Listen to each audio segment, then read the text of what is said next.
The Anderson family's corporate headquarters hadn't changed since I was a child. The same polished marble floors, the same oak-paneled walls, the same crushing weight of expectations and disappointment. Standing in the lobby, I smoothed down my simple black dress. No designer label, nothing to suggest I could buy this entire building without blinking. My name is Emma Anderson, though my family barely acknowledges the last name we share. To them, I'm just the daughter who walked away from the family business 5 years ago, choosing to forge my own path instead of accepting a token position at Anderson Global. If they only knew that I now own Sterling Enterprises, the corporation about to acquire their struggling company. The security guard didn't recognize me, glanced at my visitor badge skeptically. The executive meeting is in the main boardroom. Kitchen's down the hall. I bit back a smile. I know where the kitchen is. I'll find my way. The 20th floor was buzzing with activity. Today's board meeting wasn't just any meeting. It was the final discussion before tomorrow's vote on Sterling's acquisition offer, an offer my family desperately needed to accept, though their pride would never let them admit it. Emma, my brother Michael's voice carried down the hallway, dripping with fake surprise. What are you doing here?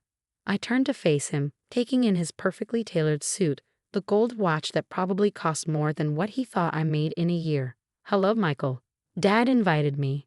He raised an eyebrow. Did he? To the board meeting? His laugh was sharp. Come on, Emma. You know this is for actual executives, people who understand business. And what exactly do you think I've been doing for the past 5 years?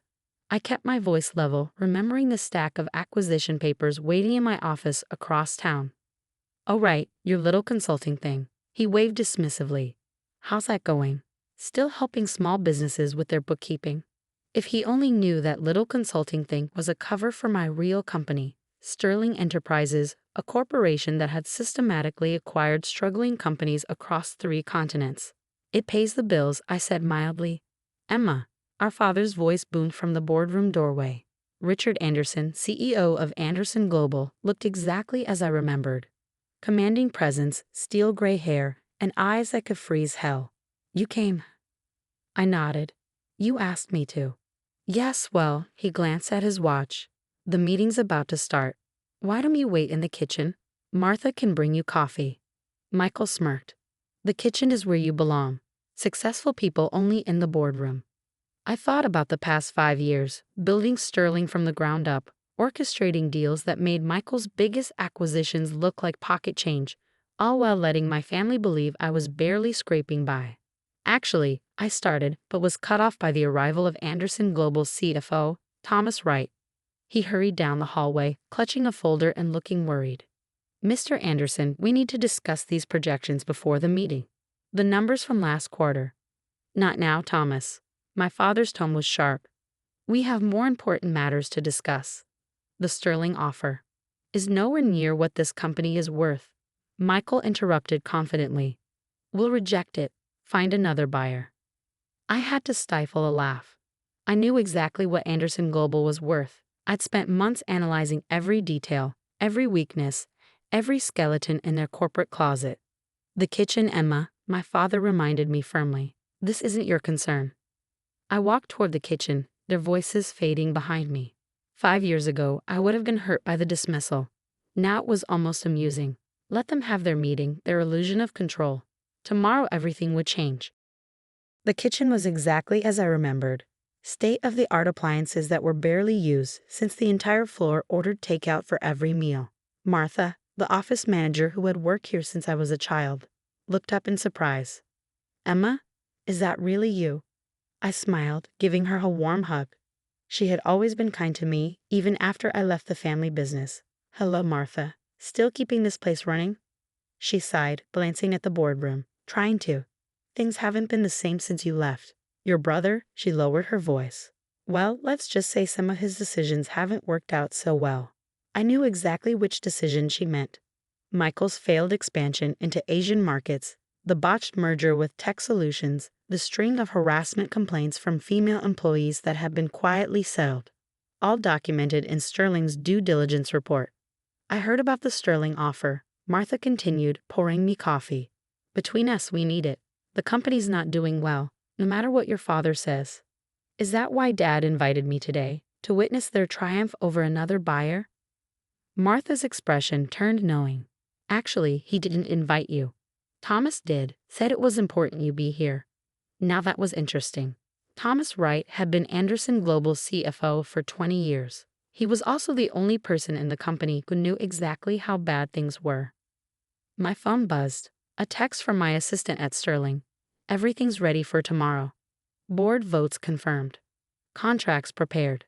I smiled, remembering Michael's smug face. Successful people only in the boardroom. Well, tomorrow they'd learn what real success looked like. Through the kitchen door, I could hear the board meeting starting. My father's voice carried clearly, still the commanding presence, still convinced he could control everything. As you know, we've received an acquisition offer from Sterling Enterprises. While the terms are generous, Anderson Global doesn't need a savior. We've weathered challenges before. Michael's voice chimed in.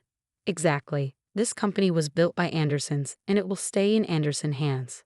I had to admire their confidence, misplaced as it was. They had no idea that their company had been bleeding money for years, that their major clients were already in talks with Sterling, that tomorrow's vote was a mere formality.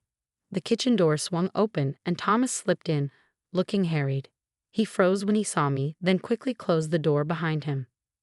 Miss Anderson, he said quietly, or should I say, Miss Sterling. My coffee cup paused halfway to my lips. How long have you known? He smiled tiredly. I've been tracking Sterling's acquisitions for years. The pattern, the methodology, it had your fingerprints all over it. When I saw the offer, I knew. Does anyone else know? No, but they will tomorrow, won't they? I set down my cup. They left me no choice, Thomas. Michael's running this company into the ground, and Dad's too proud to stop him. He nodded. I know. That's why I made sure you were here today. They need to see. They need to understand what they've lost. Through the door, Michael's voice rose excitedly. In fact, I've just closed a deal that will show Sterling exactly who they're dealing with. The Zhang merger. I winced. The Zhang merger. A desperate attempt to enter the Chinese market that would have bankrupted Anderson Global if Sterling hadn't already arranged to block it. Thomas checked his watch. The CFO of Sterling should be calling any minute to discuss the Zhang deal. Right on cue, my phone rang. I answered, putting it on speaker. Go ahead, Marcus. Ms. Sterling, the Zhang contracts have been canceled as arranged. Would you like me to inform Anderson Global now or wait until tomorrow's board meeting? Thomas's eyes widened at my title. Even he hadn't known I was CEO. Now is fine, I said, loud enough to carry through the door. They should know exactly who they're dealing with. The kitchen door burst open.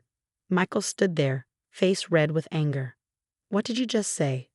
Who are you talking to? I stood up slowly, smoothing my simple dress. Marcus, please hold. I believe I'll deliver this news in person. Walking past my stunned brother, I entered the boardroom where my father and the board members sat in frozen silence. For the first time in 5 years, I took my place at the head of the table. The Zhang merger is dead, I announced calmly, just like every other desperate attempt to save this company will be. Unless, of course, you accept Sterling's offer. My father's face had turned ashen. What are you talking about? How do you know about Zhang?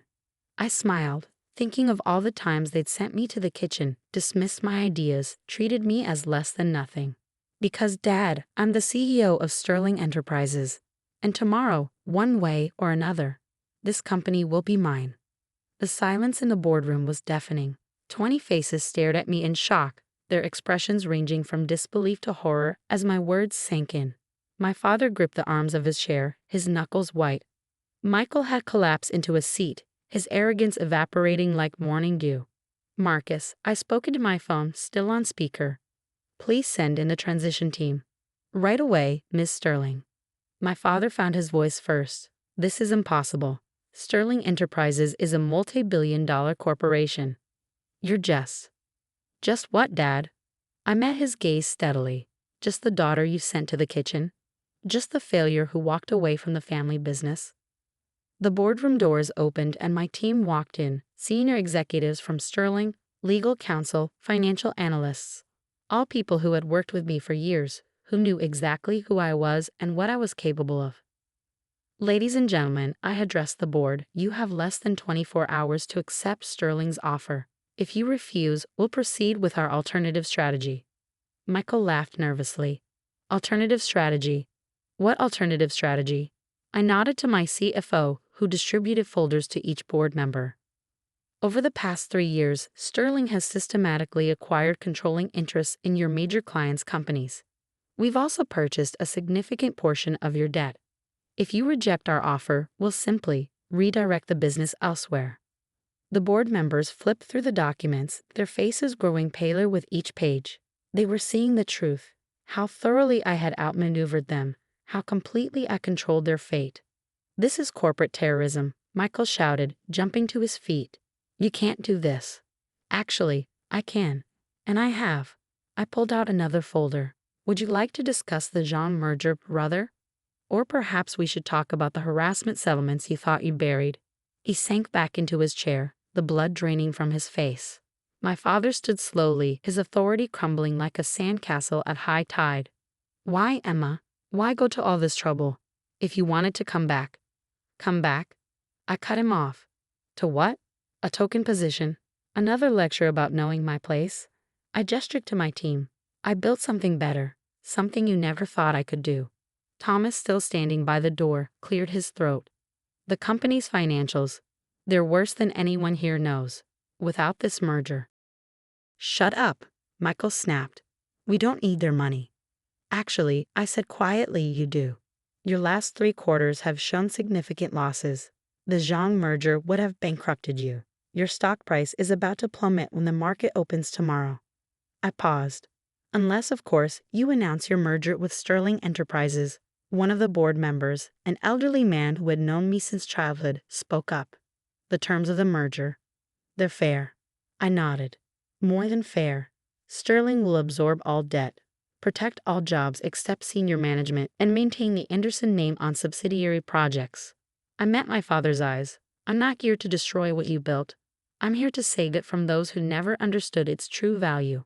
The room erupted in whispered conversations. Board members huddled over documents, analyzing numbers they should have questioned years ago. My father stood frozen, watching his empire slip through his fingers. Michael, desperate now, tried one last play. The investors won't stand for this. The Anderson family name means nothing without results, I finished. Check your phones, everyone. The market just opened in Hong Kong. News of the Zhang merger failure should be hitting any moment. As if on cue, phones began buzzing around the room.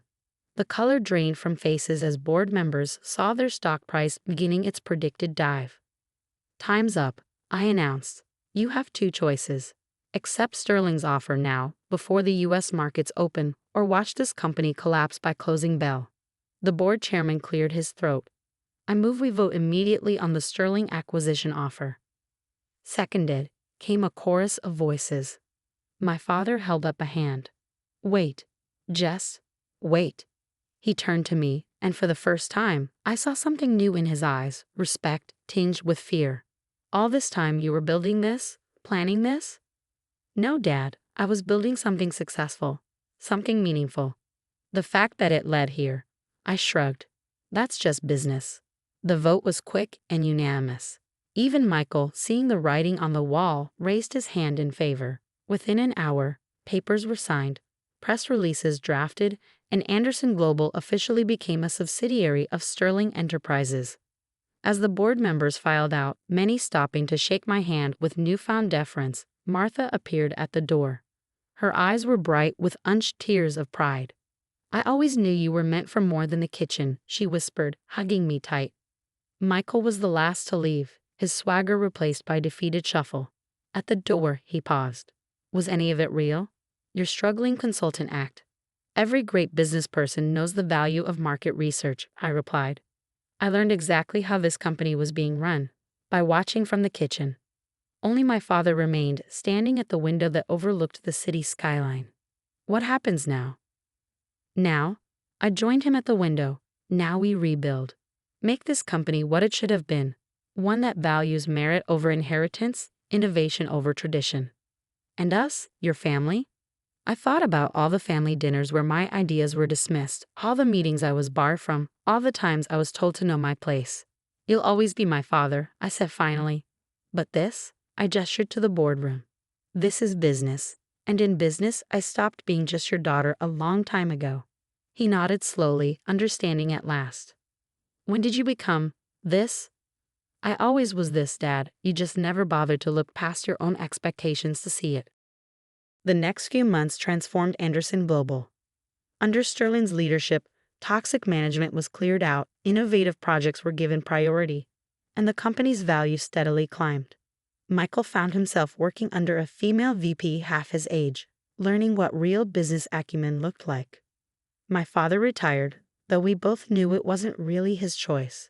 He sent me message after message, trying to rebuild our relationship now that he understood my true capabilities. But some bridges, once burned, can't be rebuilt with simple apologies.